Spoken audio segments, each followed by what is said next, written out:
Continuemos entonces hablando de la luz según ciertas características de la fuente de luz. Existen dos tipos principales de fuente de luz. Estaría la luz natural, que esencialmente es la del sol, y que es la que hemos estado representando hasta ahora en todos los ejemplos.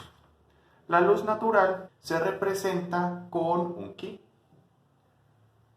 porque la fuente como tal está extremadamente lejos. Entonces realmente no se puede ubicar dentro del plano desde donde nace la luz. Siempre es un punto muy distante. Y la luz del sol, la luz natural, siempre se representa de manera paralela. Pero también existen otros tipos de fuente de luz. La luz artificial, que sería la que le corresponde a las bombillas, a las velas o al fuego en general, tiene unas características de dispersión diferentes.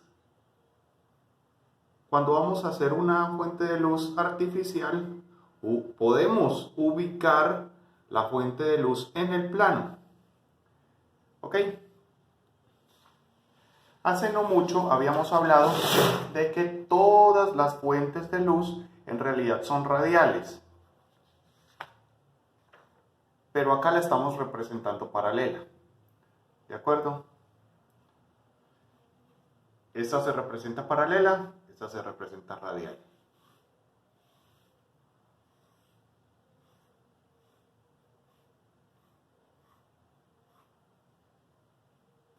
En realidad, todas las fuentes de luz del mundo son de carácter radial, ¿sí? Pero la luz natural, la del sol, se representa de esta manera paralela por una simple y sencilla razón. Digamos que este es el sol, esta es la tierra. Y los ángulos de dispersión de la luz del sol están tan inmensamente distantes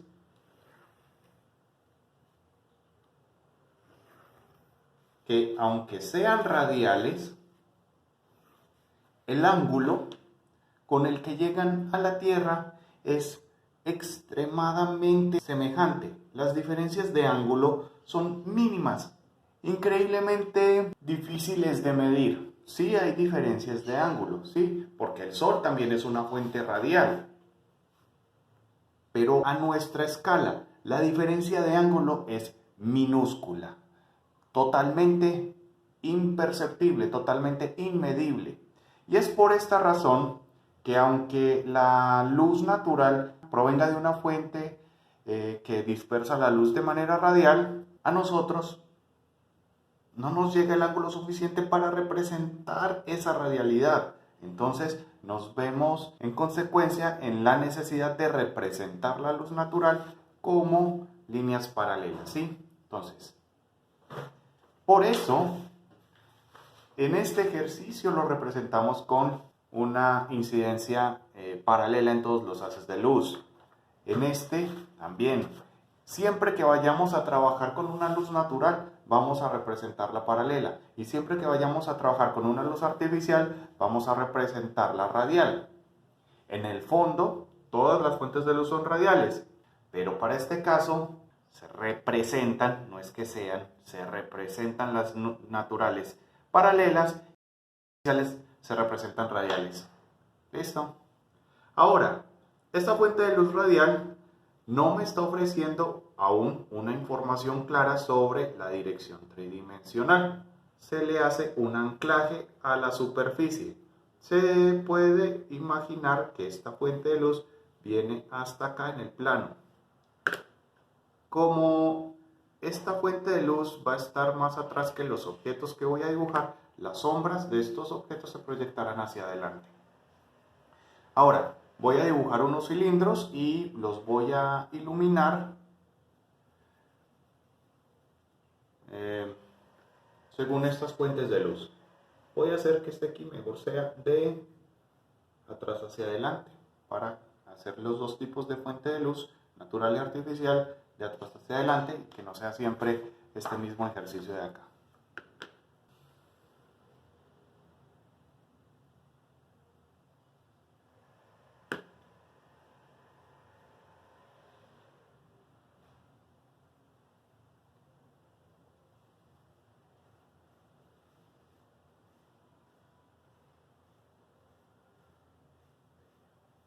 Para este ejemplo no le voy a hacer rebote de luz. Ese lo reservaré para otro ejercicio. Entonces, la luz viene por acá.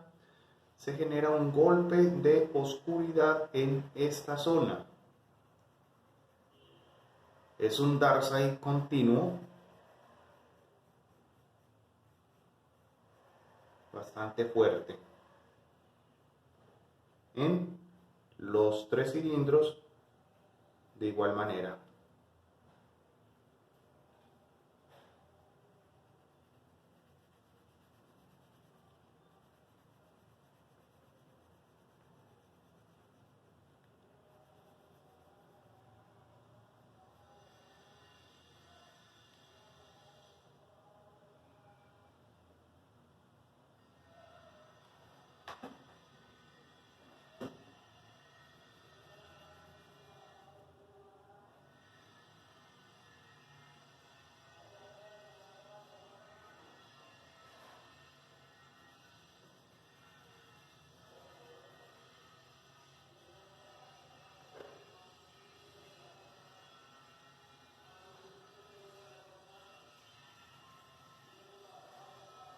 Y acá hago una transición hacia el Brightside. No alcanza a llegar a un tono del papel completo porque la fuente de luz está del otro lado del objeto. Entonces la cara que está iluminando es la de atrás. Entonces siempre va a haber al menos algo de sombra en este tipo de iluminación.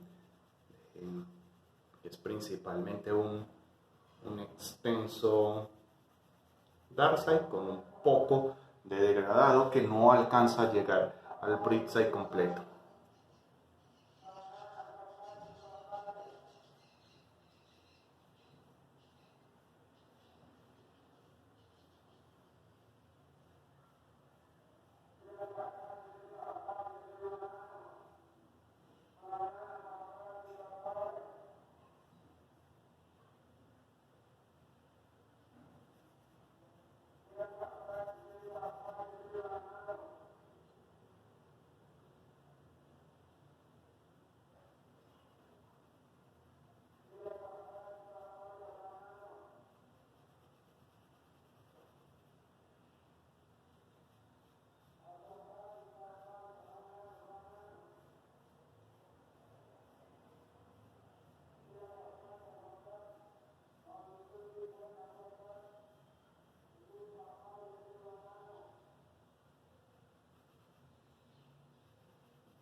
Listo. Y las sombras proyectadas de estos cilindros estarán definidas por una misma dirección de incidencia. Por lo tanto, todas las sombras proyectadas se van a aparecer en su ángulo de proyección.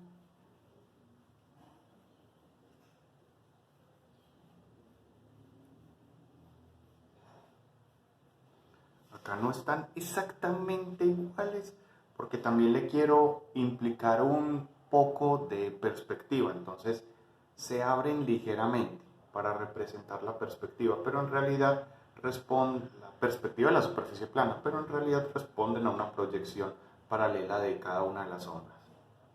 Entonces tendrían una zona continua de oscuridad y una zona de dispersión. Primero hago la zona continua y luego la zona de dispersión.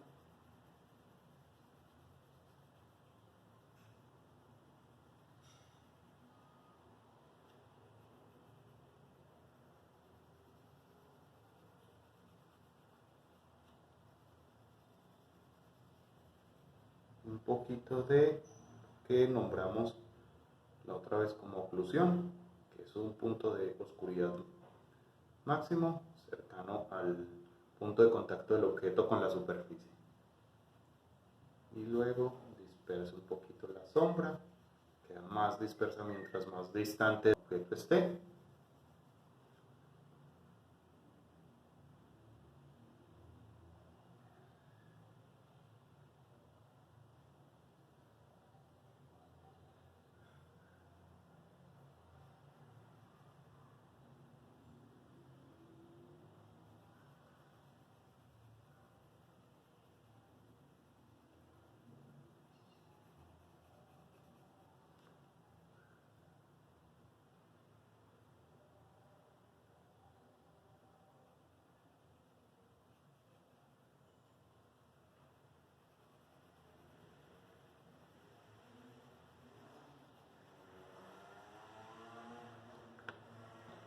Y voy a aclarar un poco la cara superior de los cilindros para que se pueda diferenciar un poco mejor.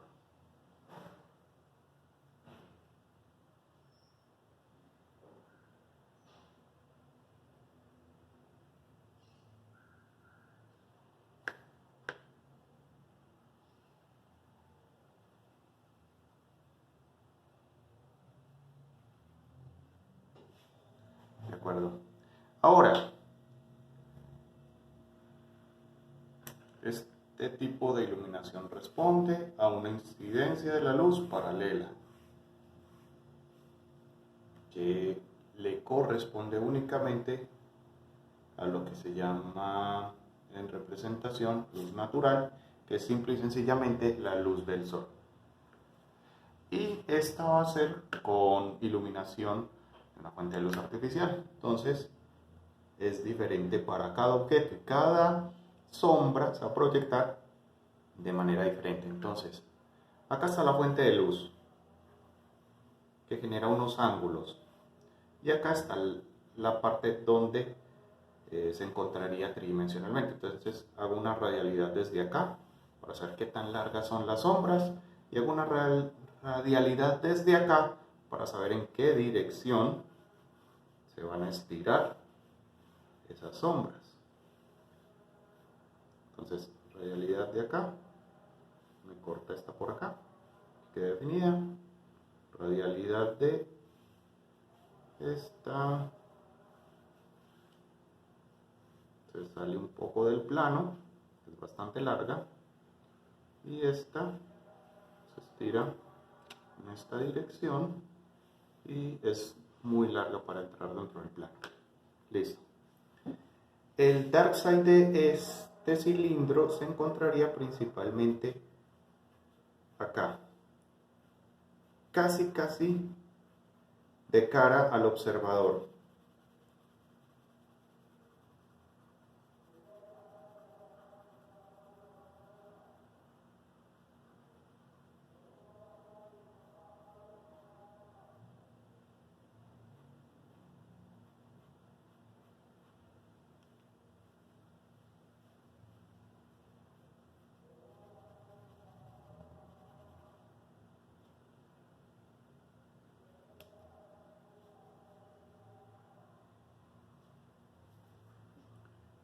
El dark side de este otro cilindro estaría más inclinado hacia el lado derecho, está en una posición diferente, acá todos serán iguales, acá todos son diferentes.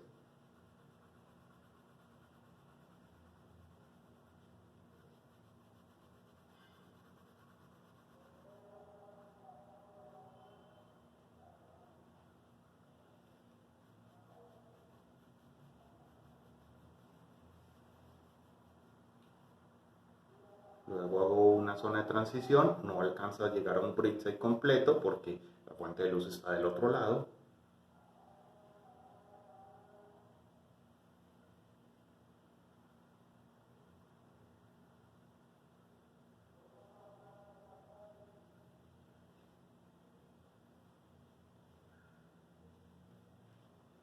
Y este cilindro tendrá el dark side aún más al costado porque la fuente de luz está en un ángulo diferente que en los otros dos.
Listo. La sombra proyectada, definimos una silueta, esto es solamente guía, realmente el dibujo de las sombras nunca debe tener contorno, ¿ok? Y además de esta dirección y distorsión de la sombra, voy a tener en cuenta un asunto, y es que en las fuentes de luz artificiales, mientras más distante esté la sombra del objeto, más difusa es, pero en una escala mucho mayor que lo que podría pasar con la luz natural. Esta se ilumina bastante más rápido, entonces puede empezar bien definida acá, pero se esponja y se disuelve muy rápido.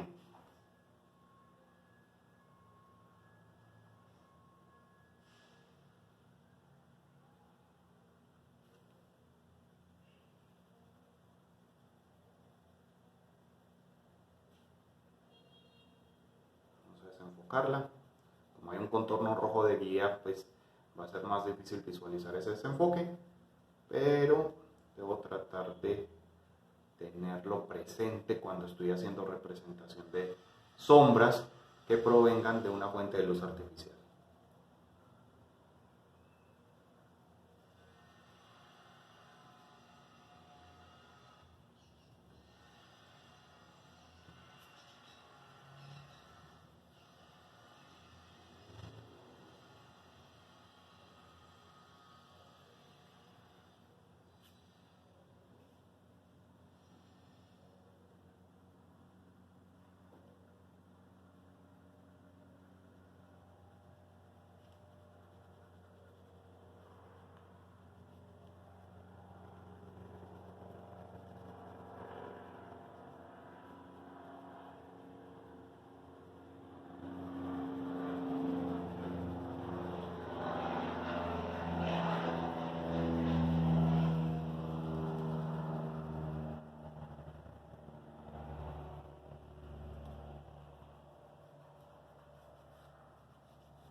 Definidas cuando están cerca del objeto, gradualmente se van difuminando cada vez más.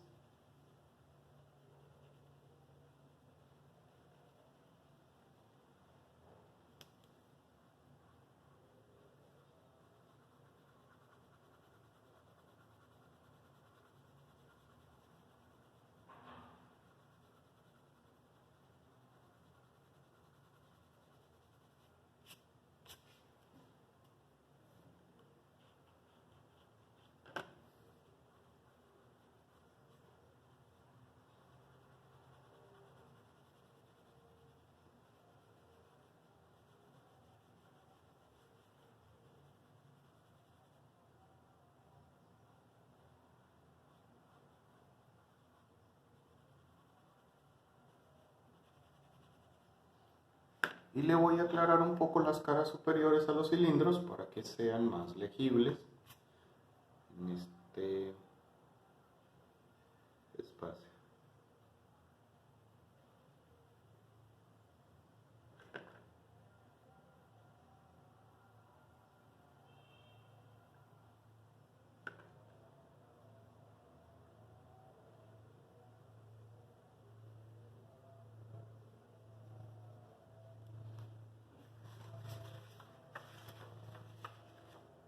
A estos cilindros no les podemos hacer este especular que les había mostrado la otra vez, porque este especular es un reflejo de la fuente de luz y solo se alcanza a reflejar esa fuente de luz si la fuente de luz está de cara a esta área del objeto. Acá la luz está por detrás, por lo tanto no hay un ángulo en el que se le pueda hacer ningún tipo de especular. Estos brillos simplemente son, digamos que el material es un poco más mate y se alcanza a iluminar un poco mejor en esa zona, o simplemente para que se puedan ver mejor, pero no se podría ver especulares con una fuente de luz desde atrás. Vamos ahora a hablar de otro tipo de luz muy importante en la representación de ambientes exteriores, que obviamente está vinculado a la incidencia de la luz natural, es decir, de la luz del sol.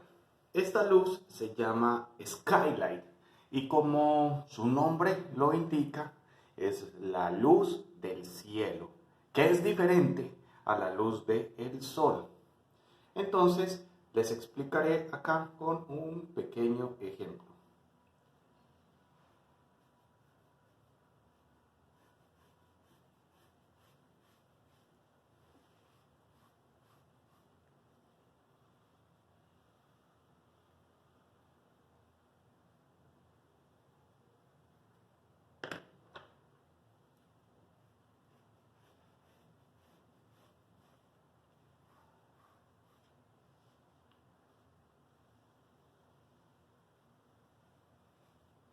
Bueno, tenemos lo siguiente. Cuando una persona se encuentra en un ambiente exterior, esta es una representación de la Tierra y de su atmósfera, y acá vamos a hacer una persona. Obviamente esto no es a escala. Este sería el globo terráqueo.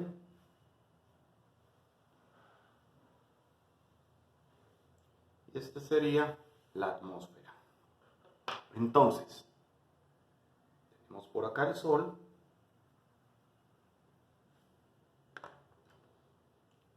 Está distante, realmente solamente una representación, digamos que es como una especie de ki. Y del Sol provienen todos los haces de luz que iluminan el ambiente en los exteriores. ¿Sí?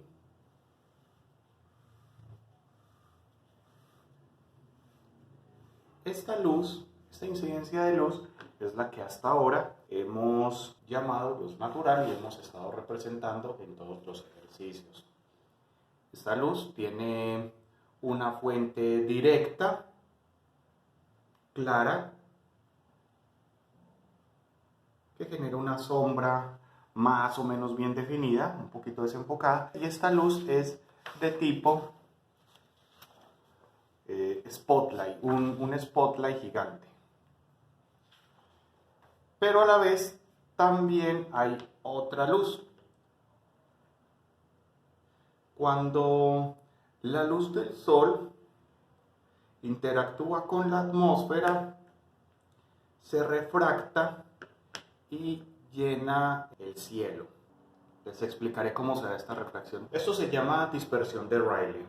La atmósfera está compuesta por una cantidad enorme de partículas muy pequeñas de diferentes gases. Hay un 78% de nitrógeno, hay 21% de oxígeno, 1% de argón y otras. Y luego tenemos el espectro de luz. La luz blanca, que proviene del sol, está compuesta por rangos diferentes de frecuencia de onda. ¿Sí?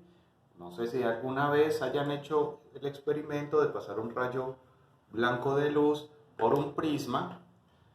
La luz se descompondría según la amplitud de las frecuencias de onda que la componen y va desde rojo hasta azul,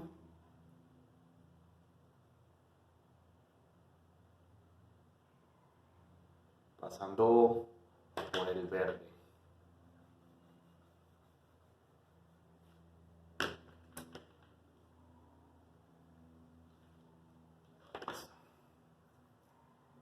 Entonces, tenemos que la luz se compone por varias frecuencias de onda.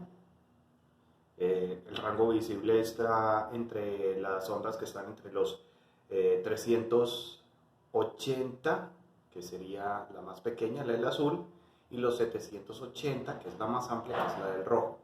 Esto que llamamos luz hace parte de algo mucho mayor que se llama el espectro electromagnético.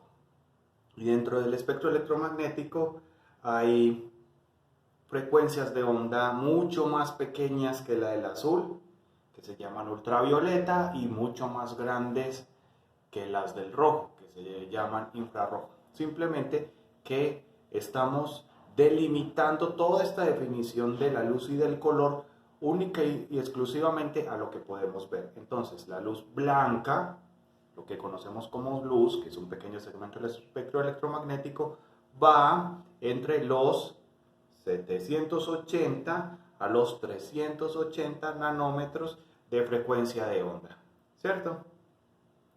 Y además tenemos que la atmósfera está compuesta por gases que son nitrógeno principalmente, oxígeno y una pizca de argón. Ahora, cuando la luz blanca atraviesa la atmósfera, que es lo que pasa acá, los rayos de onda más grandes pueden esquivar con mayor facilidad las partículas de la atmósfera, porque esas partículas son más pequeñas que una onda de luz. Mientras que las ondas más pequeñas, que son las del azul, se chocan con mucha más frecuencia con partículas de la atmósfera y se refractan.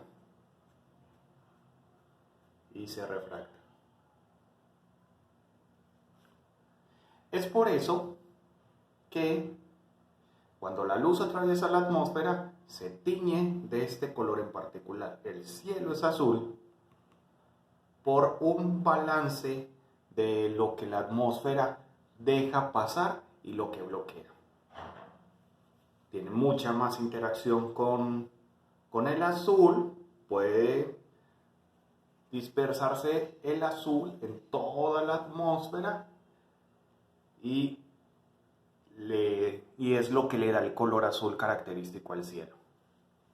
Ahora, las frecuencias de onda aún más pequeñas, que son las del ultravioleta, se chocan tanto con las partículas de la atmósfera que quedan completamente canceladas, y es por eso que nuestra atmósfera es tan importante para la supervivencia de la especie. Esos rayos tienen una capacidad energética particular que puede dañar, rompe cadenas de ADN y genera cánceres de diferentes tipos. Entonces, estos ultravioletas son nocivos y por fortuna la atmósfera lo logra frenar. Pero la azul, que es una luz para la que estamos bien adaptados, se dispersa, tiene mucha interacción con los gases de la atmósfera y llena el cielo de color. Ahora, tenemos entonces en cuestiones de iluminación dos asuntos. Tenemos una luz tipo spotlight, que viene desde un punto fijo en el cielo, en el sol, genera sombras bien definidas, pero también tenemos otra segunda luz que sería la luz del cielo. Toda esta refracción es luz y toda esa luz viene en todas las direcciones. En todas las direcciones.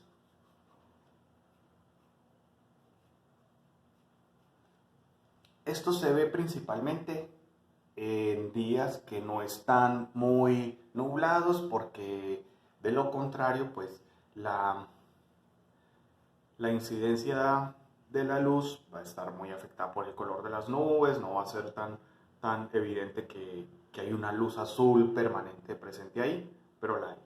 ¿Sí? Entonces, ¿qué es lo que pasa con esta luz? La luz del sol tiene un protagonismo mayor. Donde cae plena, vemos el volumen como estamos acostumbrados, con todos los colores bien definidos. Pero esta luz, como viene desde muchos ángulos, puede llegar a algunos lugares a los que la luz del sol no llega. Entonces, en ciertos ambientes, bajo ciertas condiciones de luz, esta luz del cielo sí puede llegar a donde la luz del sol no, es decir, a las áreas que el sol define como sombras, ¿sí? Esta sombra es un bloqueo de este personaje. Entonces, en este espacio la luz del sol no llegó, pero sí llegó algo de la luz del cielo, ¿sí? Esto pasa todo el tiempo en ambientes exteriores. Acá les voy a anexar algunas imágenes de ejemplo. En esta imagen se puede ver cómo la luz natural tiñe, de hecho, un poco amarillenta el área que podríamos llamar el bridge side del objeto, pero también Mucho del dark side y de las sombras proyectadas se ven teñidas por algo de la luz azul del cielo. Este ejemplo es de Zootopia y este otro ejemplo es de Good Dinosaur. Bueno, entonces cuando vamos a ilustrar tenemos que tener en cuenta también que existe un skylight, ¿sí?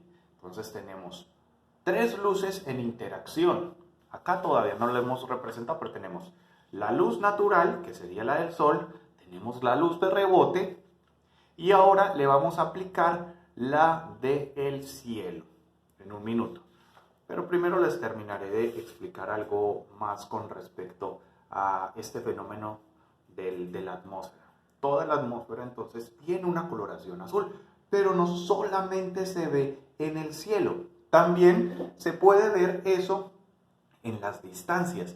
Mientras más distante sea algo, más azul es. Voy a hacer acá un pequeño ejemplo ilustrativo, pero una vez que lo termine, les mostraré también algunas fotografías que lo pueden complementar. Entonces, digamos que voy a poner una nubecita.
Las nubes que más,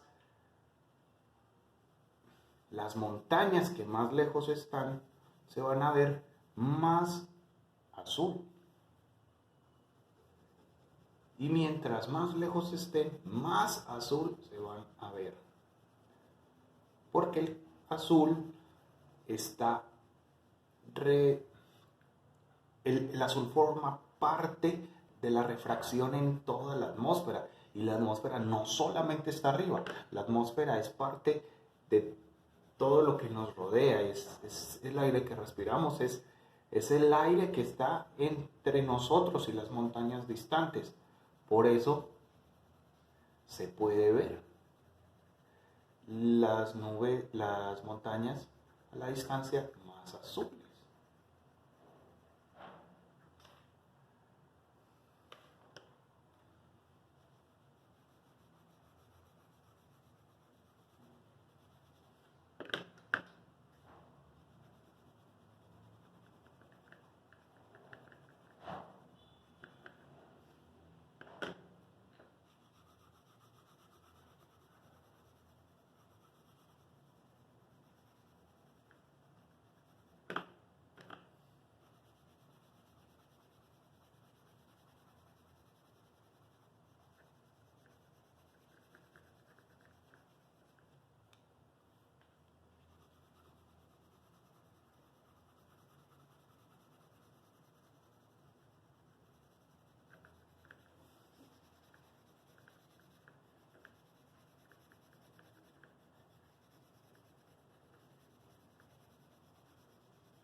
El azul se concentra obviamente o es más notorio en las partes de la penumbra, es decir, a donde no llega con tanta intensidad la luz del sol. Esta parte de acá está mucho más cerca que las demás, por eso no le llega tanto, casi no se nota el azul de la distancia, pero en las demás sí es mucho más notorio.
Estos árboles les llega algo de luz del cielo en la parte de la penumbra. Listo, este es un pequeño ejemplo dibujado, solamente como para mostrarles cómo usar estos principios de la dispersión del rango de frecuencia del azul en el dibujo, ¿sí? Hay que tenerlo en cuenta, hay que usarlo, ¿ok? Todo este principio de la dispersión del azul, del rango de onda del azul, que tiñe el cielo, que tiñe la distancia de azul, se llama la dispersión de Rayleigh.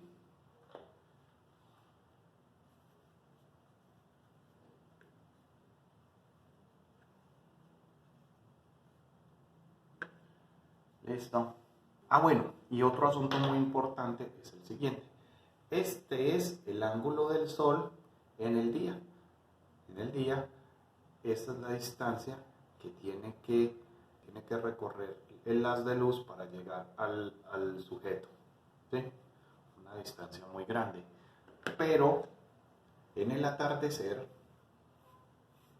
el sol estaría por acá, justo antes de ocluirse detrás de la rotación de la Tierra. La distancia es inmensamente mayor. Inmensamente mayor. Listo.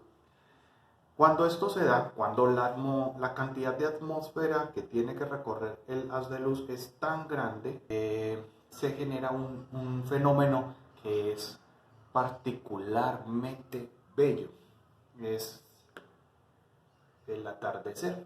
Y se da porque los rangos de frecuencia cortos, los del azul, tienen ya una interacción tan grande con la atmósfera que simple y sencillamente quedan bloqueados. Es demasiada atmósfera para penetrar, ¿sí? Mucha atmósfera. No alcanzan a traspasar toda esa atmósfera. Y se presenta una oportunidad mayor para que los rangos de onda más amplios, como las del rojo, sí encuentren ocasionalmente algunas partículas de la atmósfera con las cuales chocar y refractarse. Entonces, En esta tremenda distancia, el azul se bloquea y pasa a tener más oportunidad de interactuar con la atmósfera a las frecuencias del rojo y se tiñe de rojo un área, no todo el cielo, bueno, a veces, tiñe de rojo un área del cielo y genera este muy, muy bello fenómeno que se llama el atardecer. Acá también les voy a poner unos ejemplos en fotografía. Ahora vamos a revisar cómo vamos a aplicar el skylight dentro de esta esfera. Entonces, el skylight, como les había mostrado, viene de todas las direcciones, menos desde abajo, ¿sí? Entonces, en esta esfera vamos a teñir de azul todo lo que no esté permeado por la luz principal, pero que tampoco venga directamente desde abajo. Entonces, como si estuviéramos tratando de iluminar en esta dirección las sombras que hayan quedado, ¿sí? Lo que la luz principal haya dejado pasar. Entonces necesitamos un poco de esto. Entonces, digamos que voy a teñir de azul esta área de acá. Va a estar más iluminada, un poco más iluminada, y va a verse un poco más azul. Solo un poco, porque igual el skylight, aunque es muy omnipresente, por decirlo de alguna manera, no es muy fuerte, es mucho más débil que la luz del sol, pero igual está.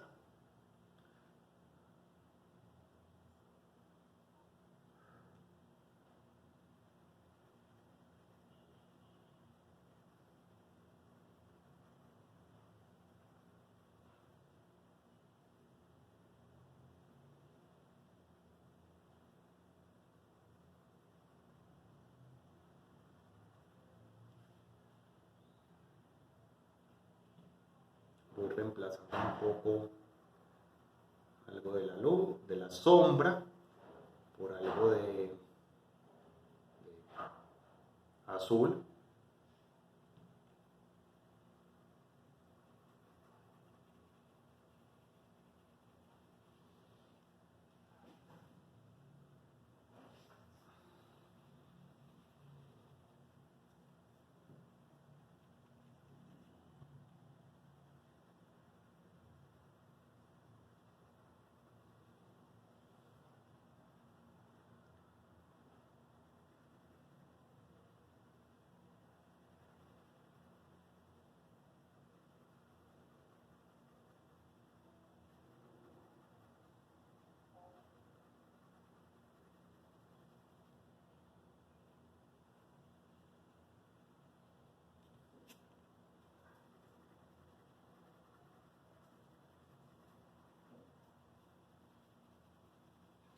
Esto tiene que ser con mucho cuidado para no reemplazar el brillo. Este reemplazo por el azul debe mantener el mismo tono de luminosidad que el color que había originalmente, ¿sí? No puedo hacerlo ni más oscuro ni más claro de lo que ya estaba, solo lo debo hacer más azul.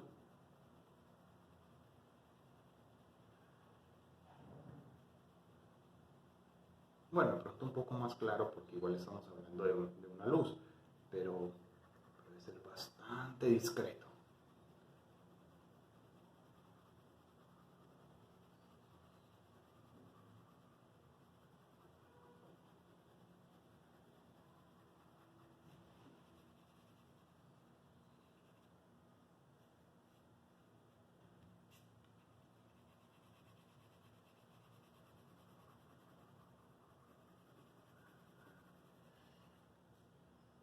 Por acá llega un poco de skylight, tiene la sombra, el dark side y parte de la transición de azul.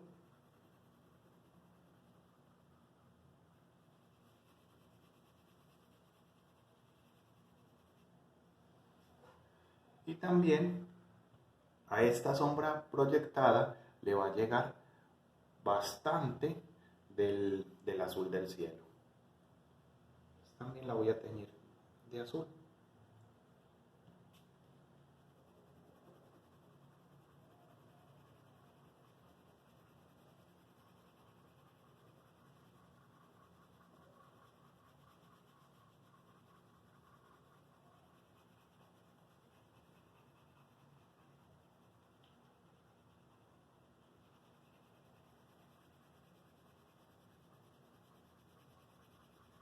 Técnicamente también le cae esta área, pero como la luz blanca tiene el protagonismo y de todas maneras ya tiene información de azul, la luz blanca, no es necesario hacerle azul a las áreas que ya están plenamente llenas de luz, de luz natural. ¿Sí? Solamente le hago algo de azul a las partes donde está la penumbra, donde está la oclusión de la luz natural. Esas son al donde llega esa luz del cielo, la que viene de todas las direcciones. ¿Sí? Menos este pequeño punto que se llama oclusión, y ese sí lo voy a dejar un poco más oscuro.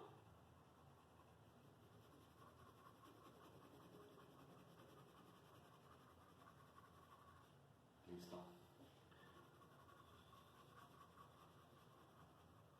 Trabajo bien con estas áreas de dispersión. Y ahí tenemos una sombra que es algo más azulosa, que es más natural, se parece un poco más a los comportamientos de la luz según la luz natural del sol, la luz de rebote y la luz del cielo. Ya es una composición con 3 tipos de iluminación, que es más o menos lo mínimo que se debe tener en cuenta cuando se hacen estudios de iluminación de una composición. Listo. Ahora vamos a poner algo de skylight en esta otra composición, que esta ya es más elaborada, tiene más elementos y ya le habíamos iniciado la aplicación de las luces de rebote. Entonces va a ser muy interesante revisar cómo se podría llegar a ver esta composición con skylight. ¿Listo? Hay algunas zonas que ya de una vez podemos saber dónde no va a llegar el skylight. Por ejemplo, acá en la tetera es toda hacia abajo, no hay ángulos adecuados para que le llegue skylight, a menos de que le llegara un poco de rebote, pero ese es un asunto con el que no nos vamos a complicar en este momento. Y por lo demás, creo que se presta para cosas muy interesantes. El mismo cielo lo voy a resaltar un poco.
Voy a reemplazar algunas partes de la penumbra o del dark side, la transición, las que están acá principalmente hacia arriba, y las sombras proyectadas.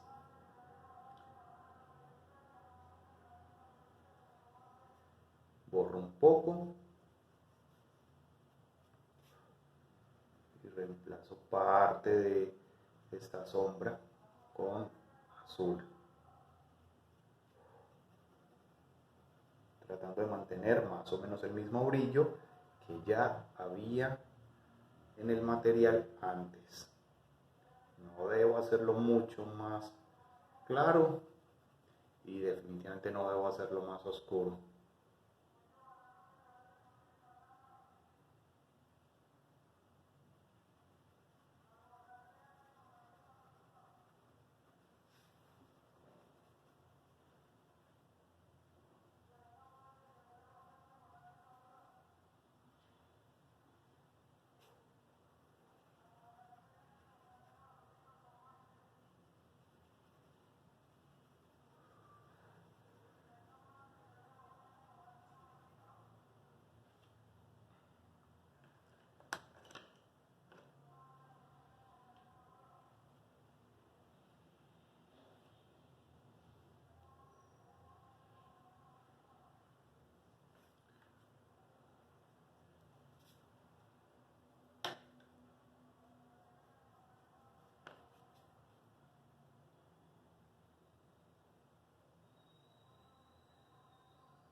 Acá le llega algo de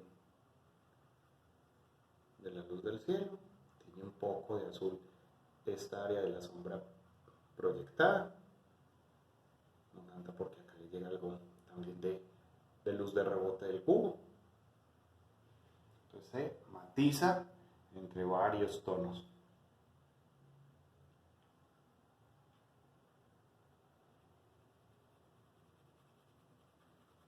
Muy poco le llega a estas caras porque están muy iluminadas.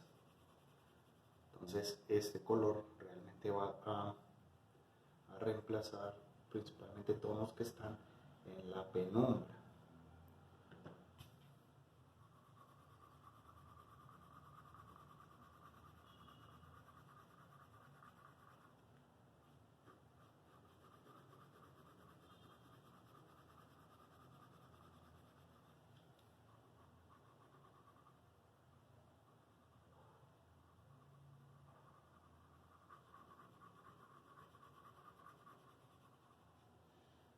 Acá, como esta cara sí está poco afectada por la luz principal,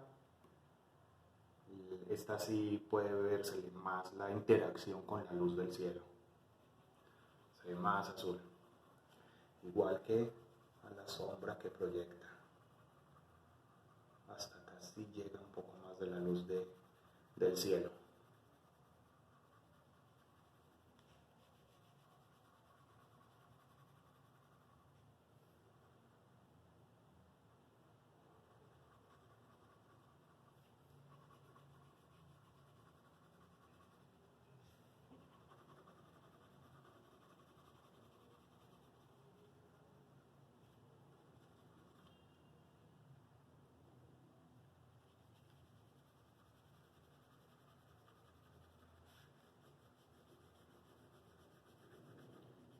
Dejo un poco libre la luz de rebote de la tetera y permeo de azul un poco la sombra natural, la zona de transición entre el dark side y el bright side, y un poco del muy pequeño dark side van en este cilindro teñidos de azul. Bueno, ahora la tetera. A este lado no le llega azul porque está hacia el suelo. Le llega luz de rebote, ¿sí? Ya está más o menos marcada, pero luz del cielo no le llega. Entonces esta parte de acá queda libre pero estas de acá no. Estas áreas sí les llega algo de luz del cielo.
También debemos permear un poco la sombra proyectada del cilindro hasta casi llega luz del cielo. Aquí.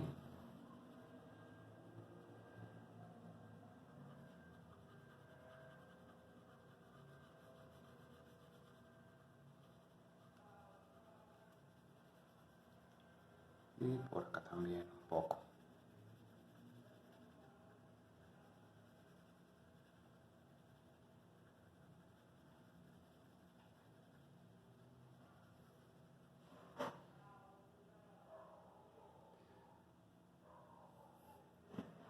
Esto es un acercamiento a el estudio del comportamiento de la luz con los objetos en ambientes exteriores, que nos va a ser de ayuda para iniciarnos en este asunto de la representación.